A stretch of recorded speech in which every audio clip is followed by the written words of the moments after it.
Your birth is out there somewhere. Your death too. Maybe here. Maybe there. Somewhere in space-time. Every moment of your life is out there, somewhere. So what is time? Where is time? As Bud has said, our biggest problem is thinking we have time. Do we? According to the Emerald Tablet, also known as the Smeridine Tablet or the Tabula Smeridina, time changes not, but all things change in time. For time is the force that holds events separate, each in its own proper place. Time is not in motion, but you move through time as your consciousness moves from one event to another. Medieval and early modern alchemists associated the Emerald Tablet with the creation of the Philosopher's Stone and the artificial production of gold. The tablet has been popular with 19th and 20th century occultists and esotericists, among whom the expression, as above, so below has become a motto. The concept of time and the expression of it date back the ancient times. There it goes, I used it again. It is the only word in English that cannot be replaced perfectly. The block time theory suggests that the universe is a giant block of all the things that ever happen at any time and at any place. On this view, the past, present and future all exist and are equally real. The block has 4 dimensions, 3 spatial dimensions, say length, height and width, plus a 4th temporal dimension, or time. Let's make it easier by visualizing the block model of our world as a 3-dimensional rectangle, or cuboid. 2 of that cuboid's dimensions, let's say height and width, represent 2 of the universe's 3 spatial dimensions. The 3rd spatial dimension is left out, the length of the cuboid, replace it with time. At one end of the cuboid is the Big Bang. At the other is the very last moment of the universe. Maybe as scientists seem to suggest, Big Crunch. The cuboid is filled with every event that ever happens. Where these events are in the cuboid represents their location in space-time. All events, including your birth and death, and this very moment as you watch these video, exists somewhere in the block. So, does time pass? It often seems as though where we are today is present, and yesterday is past, and tomorrow is future.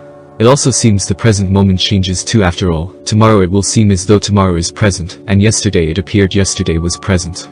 If I were to say you are watching this video now, I'm right yet wrong. I'm saying now somewhere in the block where you have not opened this video, I have not uploaded it yet. But that doesn't mean you or I are not in the now. So from our perspective, it appears that time flows or passes. But in the block universe model, time doesn't flow. In other words, in a block universe, there is no specific present moment, and past and future moments are only relative. Think about the idea of here. I am here. You, while watching this, can truly say I am here, even though your here is different to mine. So where is here? The questions circle back to what is time. On the block universe model, talk about the present or now works just like talk of here. Remember last week when you said to your friend, who was late arriving for coffee, now you're here? Or when, long ago, Caesar said, I am now crossing the Rubicon. These claims are both true.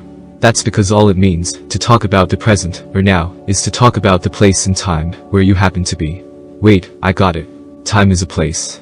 Since we are always located wherever we are, that's trivially true. Everyone is located in the present, just as everyone is located at the place they call here. According to the block universe view, time, or temporal relations of earlier than and later than exist. These relations hold regardless of where anyone is located.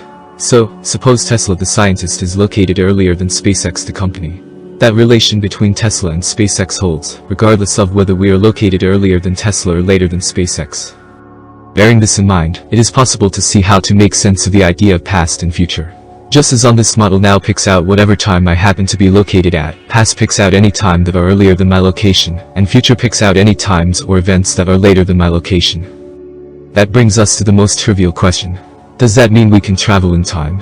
If time is just another dimension, a lot like the spatial dimensions, does that mean we can travel in time? The short answer is yes.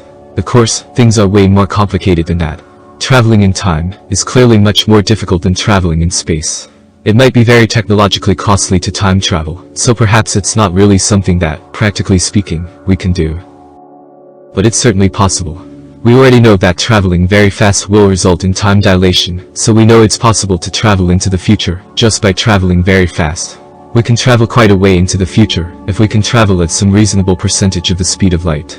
We also know how to travel into the past. We can do that by using wormholes, which are shortcuts through space-time. So, if I can travel in time, can I change the past? The short answer is no. That would create a contradiction, and there are no contradictions. Watch out for our video explaining how such contradictions are not possible. Remember, on the block universe model, the past is no different than the future or the present. Everything is relative. What is future to you will be past to someone else. So, if I travel back to the past, I'm traveling to what is someone else's future. That means the past won't be any different in kind to the present. What will happen if I travel to the past? I'll get out of my time machine and start walking around. I'll breathe the air and chat to people. Obviously, this will have effects on the time I travel to. I'll tread on ants, I'll talk to people from that time, I'll pat horses, and feed donkeys and so on. I'll act in the past, in the sorts of ways I act in the present. But I won't be changing the past. Just as when I eat cornflakes instead of toast tomorrow, I am not changing the future, I'm just making the future the way it is. When I travel to the past, I don't change it, I just make it the way it is, and always has been. Confused yet? Let's recap. What I do tomorrow makes tomorrow the way it is, and the way it always has been. What I do in the past makes the past time the way it is, and always has been. If I travel to the past, I am part of the past. Importantly, I was always part of the past. The events in the block are there for all time, they do not change. So, as a time traveler, it's not as though I suddenly appear at a past time. It's always been the case that I am located at that past time. Nothing a time traveler does changes anything in the block. Instead, what the traveler does at any time makes that time, and later times, the way they are. That means that we know that some things we attempt to do in the past fail. We know that Hitler rose to power in the 1930s, so we know that, if our time-traveling future selves try to prevent this from happening, they fail. But that doesn't show that our time-traveling selves don't succeed in doing lots of things in the past. For all we know, the reason the past is the way it is in part due to the presence of time travelers. Comment with your thoughts below. I know most have different thought about time travel, and will be happy to see the different views. Subscribe to our channel, if you have not already done so. Thank you for watching.